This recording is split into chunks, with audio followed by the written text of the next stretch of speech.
ఏపీలో పొత్తు అయితే కుదిరింది. రెండు పార్టీలు కలిసి సీట్లకు సంబంధించిన అధికారిక ప్రకటన చేశారు. కానీ అసలు కథ ఇప్పుడే మొదలైంది.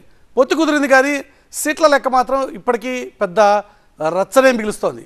ఇప్పుడే ఇక జనసేన పార్టీ కూడా అసలు సమస్య మొదలైంది. సీట్ల పంపకంపై సొంత పార్టీలోనే అసంతృప్తి స్పష్టంగా కనిపిస్తోంది. ఇదే సందర్భంలో జనసేనకి కేవలం 24 సీట్లు ఇచ్చేంత హీనమైన స్థితిలో ఆ పార్టీ ఉందా అంటూ ప్రశ్నిస్తున్నారు సీనియర్ నేత చేగొండి హరిరామజోగయ్య.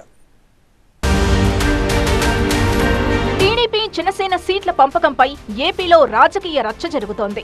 పొత్తుల్లో భాగంగా మొదటి జాబితాలో టీడీపీ 94, జనసేన 24 సీట్లలో పోటీ చేయబోతున్నట్లు ప్రకటించాయి.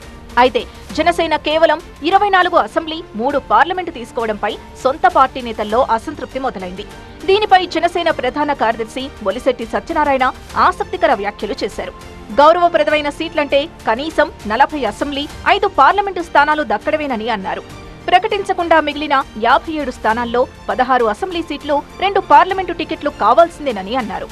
నా లెక్కలేమంటే కనీసం 40 సీట్లు, 5 ఎంపీలు లేకపోతే ప్రజలది గౌరవప్రదమైన పొత్తు అని అనుకోకపోతే పవన్ కళ్యాణ్ గారు అనుకున్న ఆశయం సిద్ధించదు.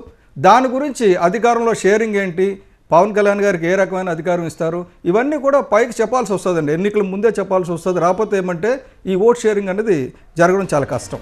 పొత్తు ధర్మం ప్రకారం సీట్ల కేటాయింపు జరగలేదని సీనియర్ కాపు నేత హరిరామజోగయ్య అన్నారు. ఈ మేరకు ఆయన లేఖ రాశారు. ఒకరు ఇవ్వడం, మరొకరు దేహి అని పుచ్చుకోవడం పొత్తు ధర్మం అనిపించుకోదని తెలిపారు. జనసేనకు కేవలం 24 సీట్లు ఇవ్వడమేంటని, జనసేన పరిస్థితి అంత హీనంగా ఉందా అని ప్రశ్నించారు. జనసేన శక్తిని పవన్ తక్కువ అంచనా వేసుకుంటున్నారని, 24 సీట్ల కేటాయింపు జనసేనను సంతృప్తి పరచలేదని చెప్పారు.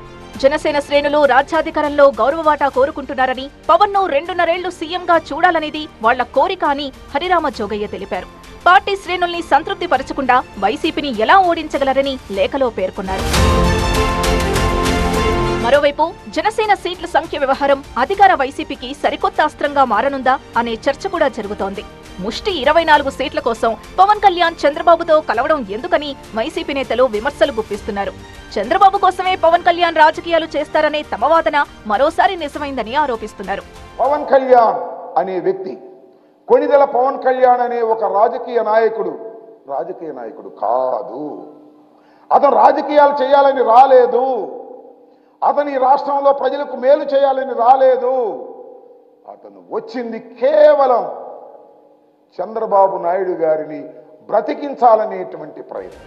మొత్తానికి పొత్తుల్లో జనసేనకు దక్కిన సీట్ల సంఖ్యపై భిన్నాభిప్రాయాలు వ్యక్తమవుతుండటంతో పవన్ చెప్పినట్లు ఇరు పార్టీల మధ్య ఓటు ట్రాన్స్ఫర్ సాఫీగా సాగుతుందా అన్నది ప్రశ్నార్థకంగా మారింది.